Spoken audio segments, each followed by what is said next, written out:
Hey everybody, welcome back to my Pink Room of Doom. As always, hope you're doing well today. And in this video, it's another new guitar day. And it's certainly not to fuel an obsession with guitars. It's because I love you guys and I love making content for you guys. And how else am I gonna do that if I don't have a new guitar? On the chopping block today, we have a Jackson. This is a Jackson JS30 Dinky. This guitar cost me the princely sum of $100. That's it. And I got a new guitar, new to me. But before we look any further into it, I wanna go ahead and get all the YouTube stuff out of the way. So if you're not subscribed, hey, we have a good time here. I'm a likable guy. Go and click that big red subscribe button down there. Also, make sure you give the video a like. Make sure you click that bell notification if you wanna be notified when all of my future videos go live. And if you really want to, just if you really want to, there's some links in the description that'll take you to my Teespring and Redbubble store, and there you can pick up some merch. I've got shirts, I've got stickers, I can make hats, I can make cups, I can make whatever you want. Just let me know what you like and I'll get it done for you. Because over at Redbubble, you can get a cool sticker like that. It's really cool. You get it, electric, Flamingo. With that out of the way, let's go ahead and talk about this guitar. So like I said, paid $100 for this. I didn't mean to buy it. It just happened, which is kind of the story that we tell everybody. But no, seriously, I walked into a Guitar Center. I was actually on my lunch break at work, and because it's right down the road from where I work, and saw it hanging on the wall. I said, hey, that looks cool. It's a Jackson for $100. Let's try it out. Picked it up, kind of gave it a once over. It looks in pretty good shape. It was missing a tone knob, and it had this really tacky, like metal skull knob on there. If you like that, that's your thing. More power to you, but didn't really care for it. But anyway, I picked it up, sat down, played it. Plays great, sounds good, looks really, really cool. And I was like, hey, I got $100 in my pocket, let's buy it. So I got it home, did what I normally do, set it up, cleaned it up, and here it is. That's my story, I'm sticking to it. Let's talk specs. Starting at the headstock, it's a Jackson headstock. Everybody knows what it looks like. It says Jackson right there, big and bold on the front.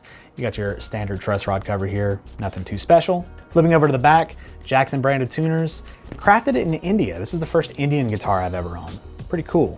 Black plastic nut, no plans to change it in the near future, so does its job. So working our way down to the rest of the neck here, we have a rosewood fingerboard, 22 jumbo frets. Yes, 22 on this one. And we have a maple neck here. It's pretty similar to what you would expect from any kind of Ibanez, Jackson, ESP, LTD, anything like that. It all feels pretty similar. So kind of thin, not super duper wide or anything, pretty comfortable. Flat radius fingerboard, all that kind of good shred stuff. Working our way down to the body here, you can see there's some interesting stuff going on. This is an alder body. It's probably a good pound lighter than my Ibanez. I know a pound doesn't sound like a lot, but when you're talking about guitars, a pound can make all the difference. HSS pickup configuration. So that means humbucker, single coil for those that don't know. I really like the sound of these two single coils. They sound nice and bright and snappy as you would expect a single coil to sound. As for this humbucker, it sounds like it's wired in a split position, like it's just perpetually in a split position. Not necessarily a bad thing, but when you have a HSS setup like this, you expect a full fat bridge sound, and then you got the two single coil sounds. It just sounds like it's just stuck in a split position. Not horrible, but not what you would expect. And again, that could just be the case with mine. Who knows? Two knobs here, so you got a volume and a tone and a 5-way switch. You can see I did the aesthetic here of yellow and pink, ha ha ha, electric flamingo. Pick this up at redbubble.com if you're interested. Flipping over to the back, not too much going on here. You can see it is equipped with a trim. And if we go back to the front, it is a 2-point trim. One thing about this trim, it's not the greatest. I have the claw cranked all the way up to the body because that's the only way that the bridge is not going to be up like this. It was like that when I got it and I tried to adjust it and it just wasn't working. So there's something going on there. It's probably with the springs. I don't know. I'm probably never gonna use the trim on this, and if I do, I'm gonna upgrade it, but just a bit of advice there. Another bit of advice, just a little bit of fun fact here. You might notice that I've got some foam stuffed in there. That's just foam from some pickup packaging.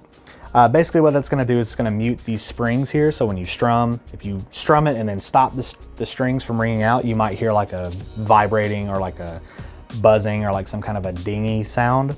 That's what that is those springs vibrating in the back. So just stuff some stuff down in there and it'll mute it. Phil McKnight also took these these sponges here and ran them through the guitar wire through each of the springs. You can do that as well. Then you got your really large cavity here for all of your electronics. This is also a bolt-on neck if you haven't already noticed that. And I only say that because the heel here is a big, full, fat block. This is a huge block on here. So it's not impossible to get up to these higher frets, but it's definitely not the most comfortable thing in the world. All right, so there you have it. This is the Jackson JS30 Dinky, and that's the specs on it. So what's it sound like? Well, I'm gonna go ahead and give it to you in a mix, then I'll give you some individual tones.